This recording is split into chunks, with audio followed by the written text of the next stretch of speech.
Bonsoir à toutes et à tous, amis, auditeurs, compagnons, camarades. Je voudrais vous dire ce soir que notre élection présidentielle est détournée de son objet, c'est-à-dire des enjeux fondamentaux. L'éducation, la formation, le pouvoir d'achat surtout, l'énergie, ce que beaucoup de Français réclament et que les candidats ne présentent pas.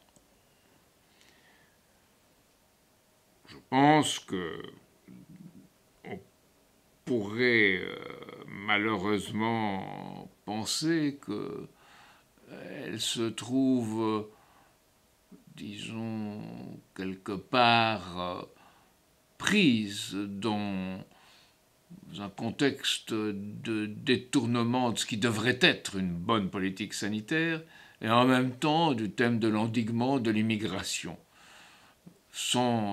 comme s'il s'agissait de choses en soi.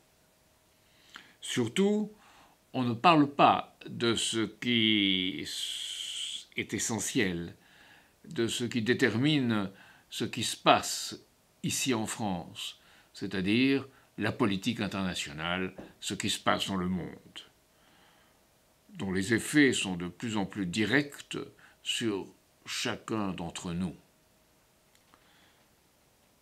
Entre lundi et aujourd'hui, des réunions se sont tenues entre les représentants de la Russie et des États-Unis du 10 au 12 à Genève, et puis le Conseil OTAN-Russie s'est réuni. La Russie, dans ce contexte, exige deux choses. Que l'extension vers l'Est de l'OTAN, et en particulier que l'Ukraine s'arrête, et en particulier que l'Ukraine n'adhère pas à l'OTAN, ni la Géorgie, ni la Moldavie, ni d'autres pays. Que des armes nucléaires de l'OTAN ne soient pas placées, déployées, plus près des frontières russes. Et ces deux points ont été exprimés par le président Poutine dans des projets de traités qu'il a demandé aux dirigeants occidentaux de signer. Il a demandé qu'ils y adhèrent. Alors, la réponse de l'autre camp, ce qu'ils vont appeler à nouveau une opposition camp contre camp, a été d'abord celle de Jens Stoltenberg, qui est le secrétaire général de l'OTAN, qui a dit, je le lis, la Russie n'aura jamais un droit de veto sur l'adhésion de l'Ukraine à l'OTAN, ce qui est une véritable provocation évidemment pour la Russie. Et ensuite, le risque d'un conflit armé en Europe est réel.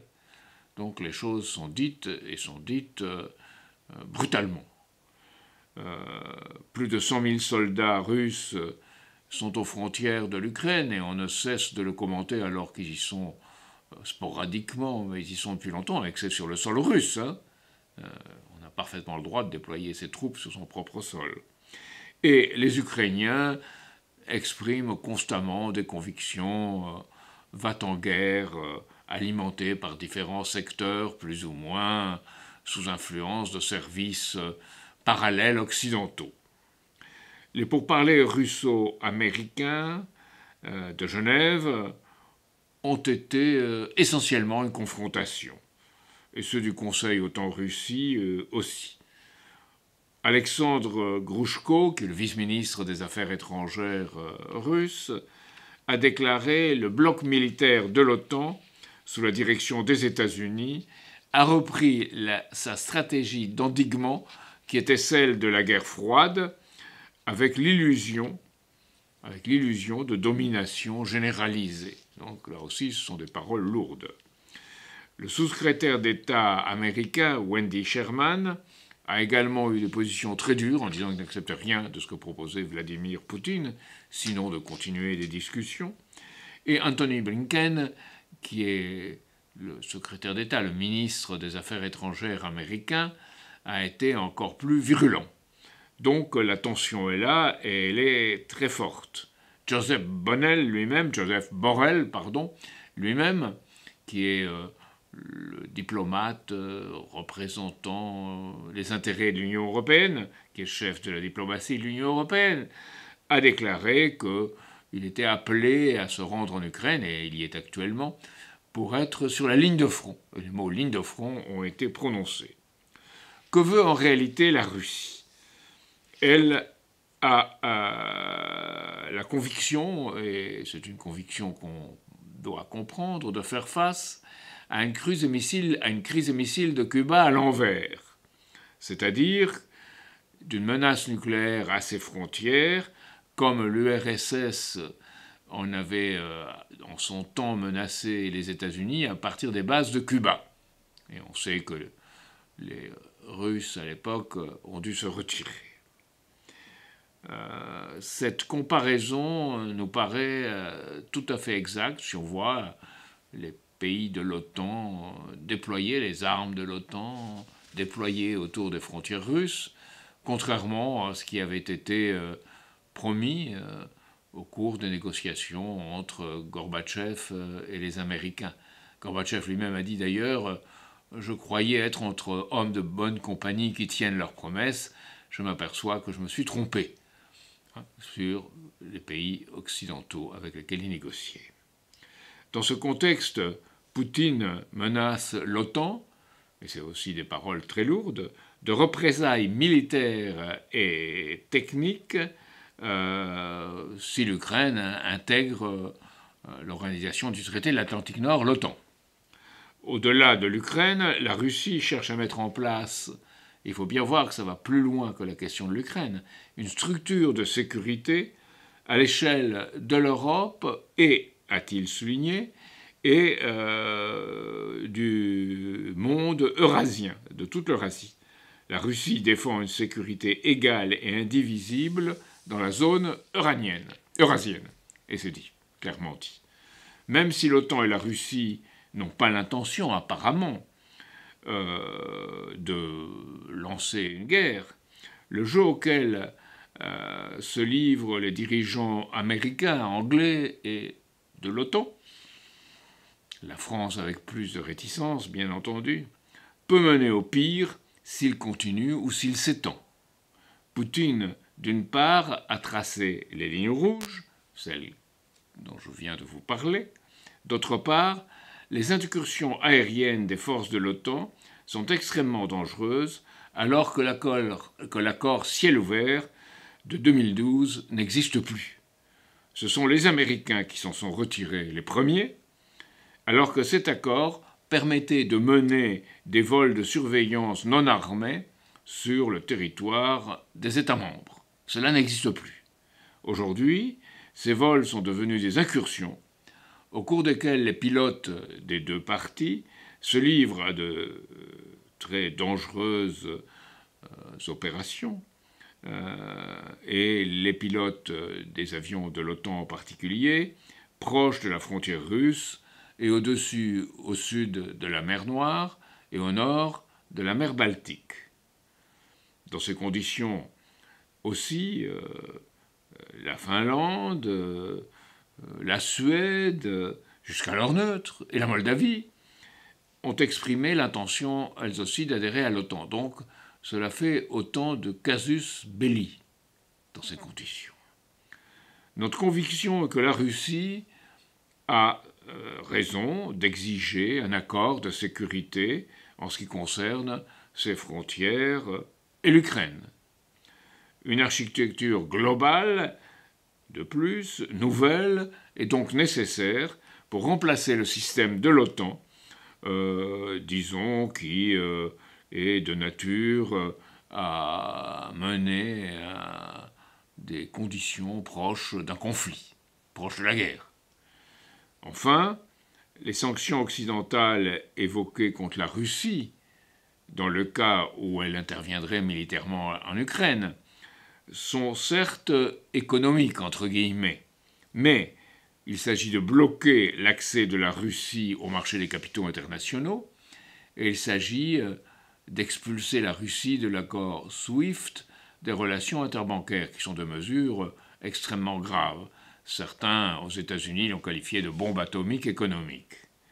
alors une telle escalade serait de nature à conduire à un affrontement, certain, jusqu'au seuil nucléaire des conditions de guerre froide.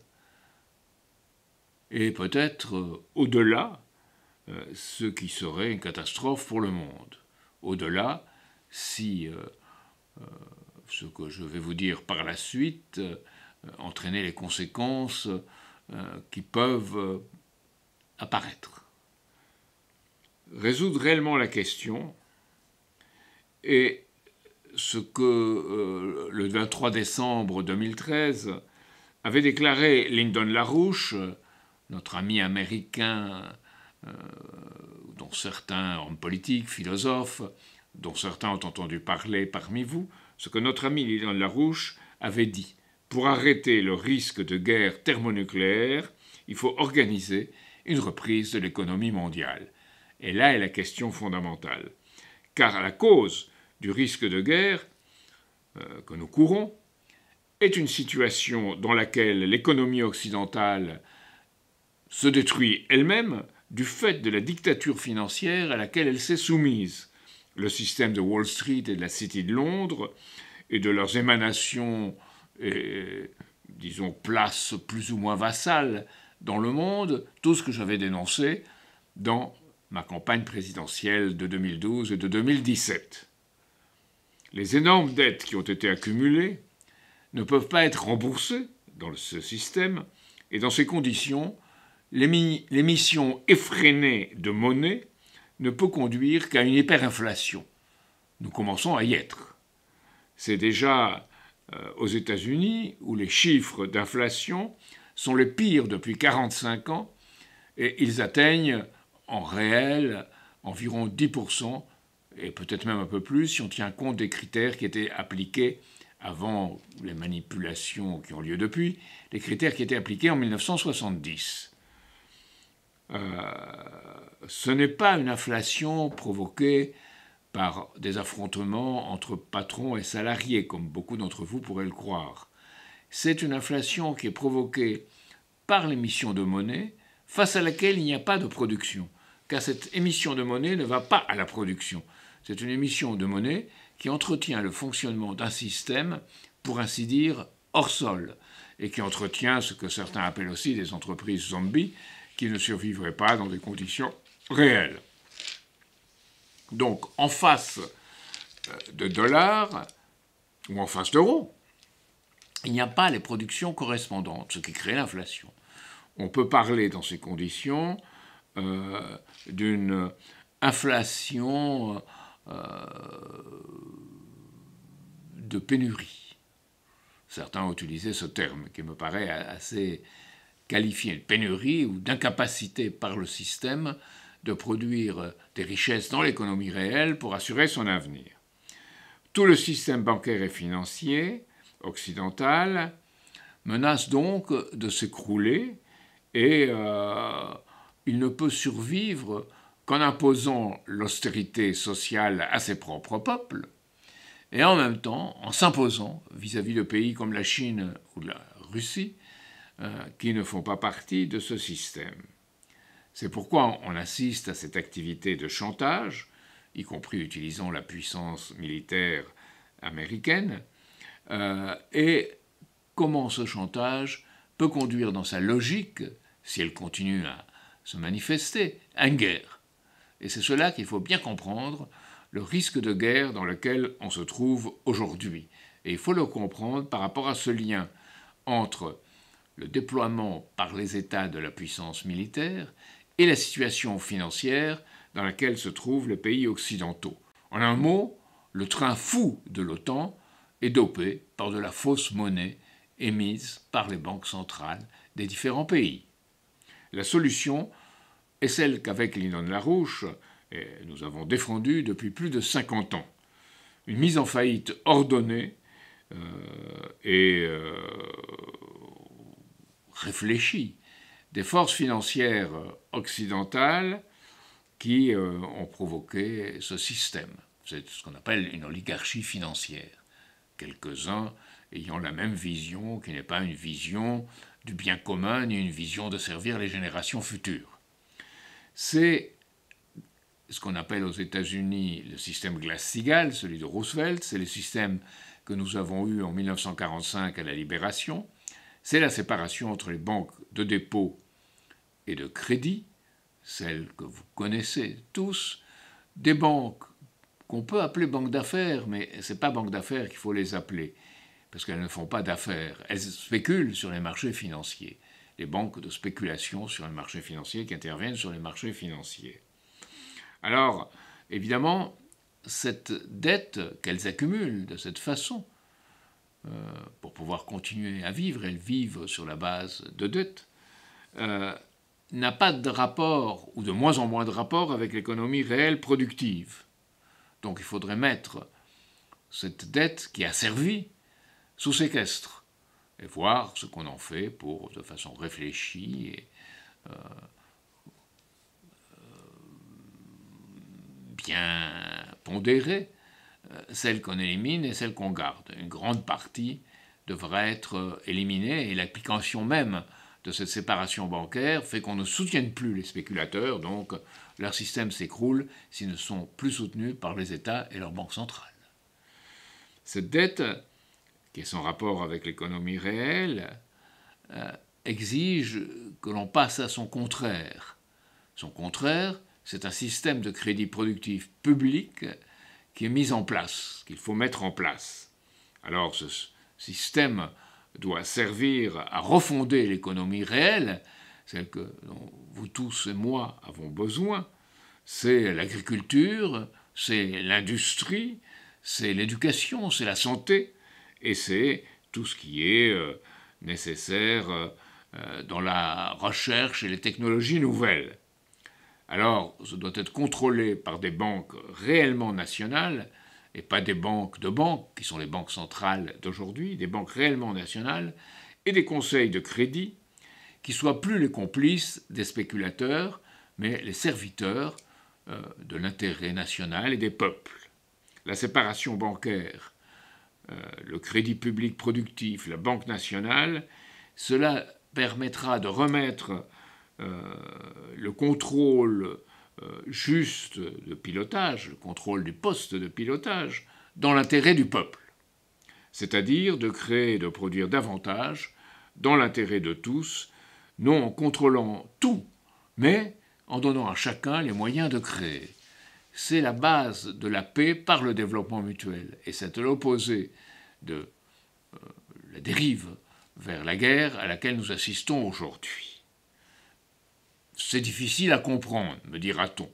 Ce n'est pas mes préoccupations immédiates. C'est difficile aussi à mettre en place. En réalité, oui, parce que nos esprits n'y sont pas préparés et ont été manipulés.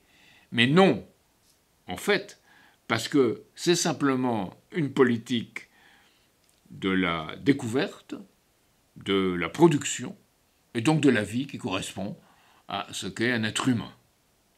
Alors, nous battre pour elle, mettre le sujet sur la table dans la présidentielle est la priorité absolue.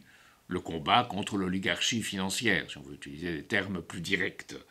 Car l'alternative, c'est celle que j'ai soulignée, celle que nous vivons devant nos yeux, l'alternative est une dérive vers la guerre. Donc il faut l'arrêter. Cette politique exige une chose, le rapport et le respect de l'être humain, un rapport à l'être humain, un respect de l'être humain, et donc une fidélité aux sources de notre nation et aux sources de notre République. Évidemment, cela exige que nous nous battions pour ne pas nous faire voler la campagne présidentielle, pour qu'elle ne soit pas détournée de l'objet qu'elle devrait avoir. Nous vous proposons aujourd'hui, enfin demain, nous vous proposerons bientôt, du nouveau dans cette campagne. Restez donc à l'écoute de notre combat. C'est essentiel pour le bien commun, pour vous-même, pour la société dans laquelle il sera bon de vivre. C'est essentiel pour nos enfants, c'est essentiel pour nos petits-enfants. Aujourd'hui traités comme des pions, on le voit, par un système incapable de les traiter en précurseurs d'un monde plus juste. Et c'est ce monde plus juste pour lequel nous devons nous battre dans l'élection présidentielle, et pas pour des effets qui sont relativement des conséquences du fait que cette bataille n'est pas menée. Alors, je vous demande encore de nous suivre, de suivre notre combat, et de rendre à la France la politique qu'elle mérite pour elle-même, pour ses habitants et pour le monde.